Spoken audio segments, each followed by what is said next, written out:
খুশি সংবাদ আছে মুসলমানদের জন্য। পারমাণবিক পরীক্ষা চালিয়েছে ইরান।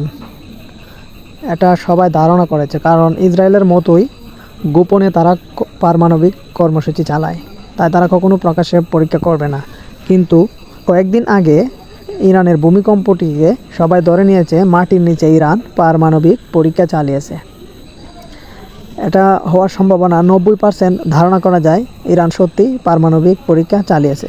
কারণ এর আগে আমেরিকার গোয়েন্দা সংস্থা বহুবার বলেছে যে ইরান 12 দিনের মধ্যে পারমাণবিক বোমা বানাতে সক্ষম।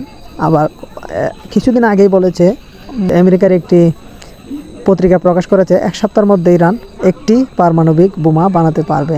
এর ভিতরে এই যুদ্ধ পরিস্থিতিতে রাশিয়া ইরানকে সর্বোচ্চ সহযোগিতা দিতেছে, যুদ্ধ বিমান দিয়েছে, শক্তিশালী যুদ্ধ বিমান, এবং পারমাণবিক সহায়তাও বাড়িয়ে দিয়েছে। কারণ যেহেতু এই মুহূর্তে ইসরায়েলের সাথে যে কোনো সময় ইরানের যুদ্ধ বাড়তে পারে, তাই হতে পারে পারমাণবিক বোমা অলরেডি তৈরি করে রেখে দিয়েছে ইরান।